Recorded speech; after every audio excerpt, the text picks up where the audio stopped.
สบายดีหมดทุกท่านข้าพเจ้าอาจารย์ดีไซน์สอนดีไซน์โยนไลฟ์ด้วยทักษะการเงินและความสำเร็จสำหรับวัยรุ่นหลายๆคนอาจจะรู้ว่าการวางแผนการเงินมันเป็นเรื่องที่ดีแต่ว่าก็บ่รู้ว่าสิเริ่มต้นแบบใดและมีเครื่องมือใดในช่วยในการวางแผนการเงินสำหรับหลายๆคนอาจจะอยากจะรู้ว่าความหมายแท้ๆในการวางแผนการเงินนั้นมันเป็นแนวใดแท้แล้วปัจจุบันนี้คนส่วนหลายที่มีรายรับบ่เพียงพอกับรายจ่ายเด้จะยังมาสนใจเรื่องการศึกษาจัดสรรงบประมาณการเงินของตัวเองหรือบ่หรือว่าจะปล่อยให้เป็นไปตามเวรตามกรรมตามเหตุการณ์ที่มันเกิดขึ้นในปัจจุบันแล้วก็อยู่ละล่าบ่ต้องไปวางแผนอีหยัง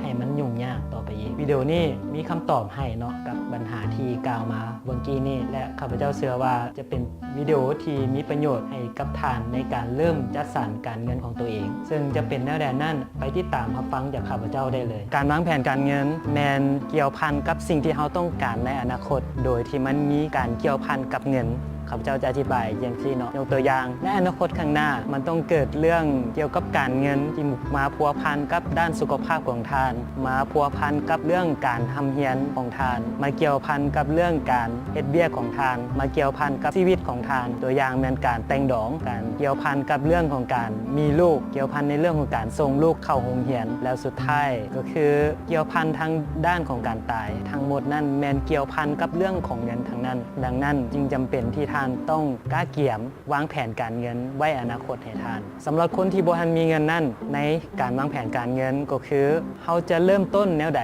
เพื่อให้มีรายได้เพิ่มขึ้นหรือว่าจากที่เวียกที่เขาเฮ็ดอยู่นั่นเขาสามารถเพิ่มหารายได้เพิ่มอีกทางหนึ่งได้หรือบ่หรือว่าเขามีทักษะที่เก่งหรือว่าเฮ็ดได้ในระดับหนึ่งเขาไปสร้างรายได้ไปเฮ็ดสินค้าไป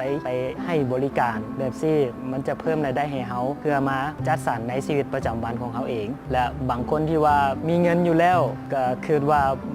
บ่ห่วงบ่เป็นห่วงก็ได้ดอกเงินเฮามีหลายอยู่แล้วยิ่งถ้าเป็นแบบนี้ข้าพเจ้าขอเตือนว่าให้ระวังเนาะเพราะว่าการที่มีเงินอยู่แล้วในปัจจุบันมันบ่ได้หมายความว่าเฮาจะมีความแน่นอนในอนาคตเงินที่เฮามีในปัจจุบันนี้อาจจะสูญหายไปก็มีและอยากแนะนำว่าในการเฮ็ดธุรกิจอยากให้ทานนั่นแบ่งงบการเงินการจัดสรรการเงินเฉพาะของธุรกิจบ่ให้เอามาปนกับเงินในการใช้ชีวิตในประจำวันหลายๆคนเนาะเอาเงินธุรกิจมาปนกับ